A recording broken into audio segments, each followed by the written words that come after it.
Nash Caldwell had always believed he understood Juniper, his wife, better than anyone else. After 5 years of marriage filled with laughter, struggles, dreams, and routines, he had little doubt about the strength of their connection.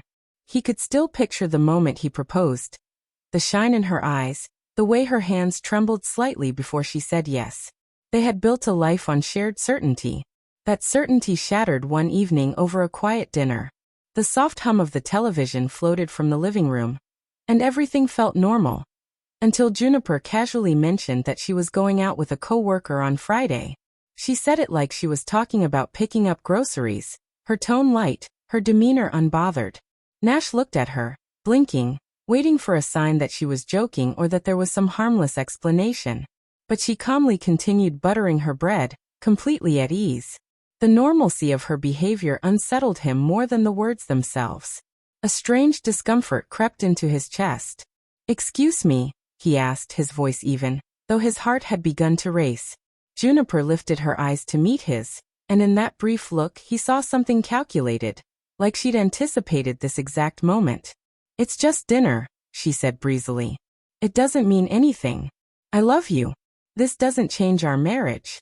Nash stared at her, trying to find any hesitation or uncertainty in her expression. But she looked calm. Too calm. It was as if she genuinely believed there was nothing unusual about what she had just said. His stomach twisted, but he masked his emotions. She was probably expecting him to get upset, maybe even raise his voice. But Nash wasn't built for theatrics. He was steady, composed, and dangerous in his silence.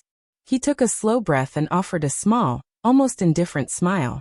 "I see," he murmured, sipping his water. He noticed a subtle hitch in her breath. Barely there, but enough to confirm what he suspected. She was testing him. She didn't want permission.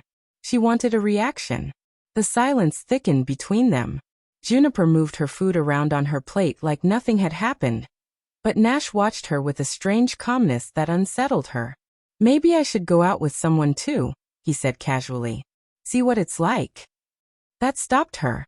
Her hands, which had been moving with quiet confidence, now trembled slightly. She blinked, thrown off by his unexpected response. "You've met someone?" she asked, trying to sound unaffected. He gave a small shrug. "There's someone at the gym I talk to pretty often. Might be nice to go out sometime." Juniper's face paled.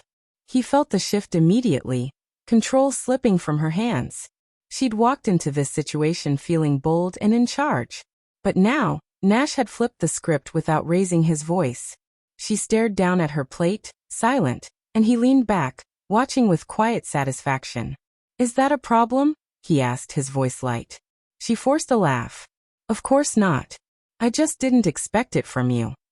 "Funny," he replied, arms folded. "I didn't expect this from you either." This time she didn't laugh. Her confidence wavered, but she tried to recover, lifting her chin slightly. "So who is she, this gym woman?"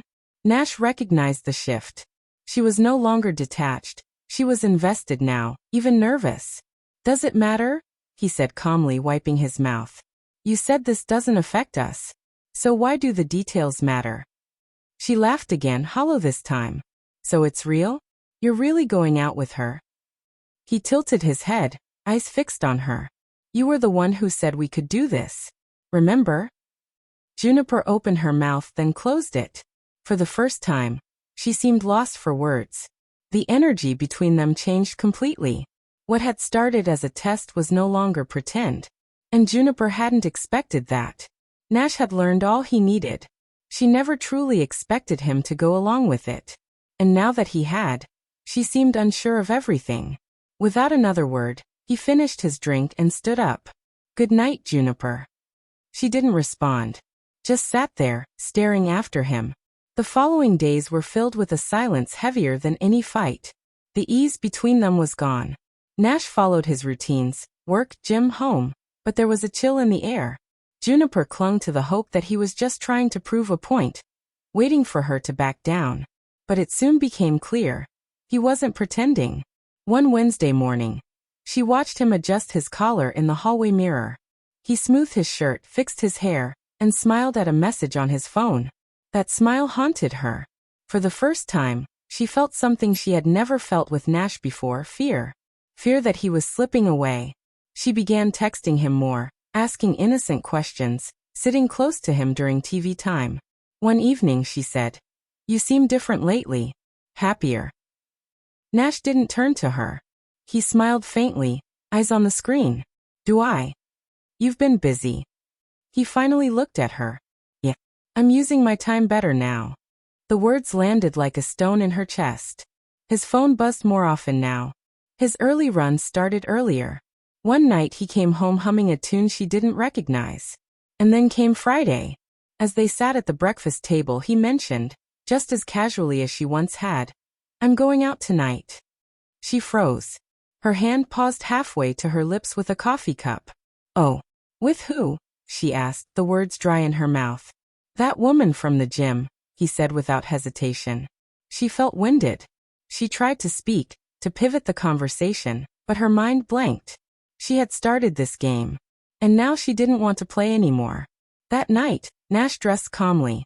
Wore a shirt she didn't recognize. His cologne lingered in the hallway. He didn't ask about her coworker. Didn't mention her plans. She didn't go anywhere. She just paced the house, checking her phone, praying he'd cancel, come home early, send a message. But nothing came. He returned at 3 a.m., calm as ever. She sat on the couch, waiting. "How was it?" she asked, her voice brittle. He shrugged, tossed his jacket over a chair. "It was good," he said simply. She felt like she was drowning. She wanted him to say it meant nothing, to apologize, to take it back. But he didn't.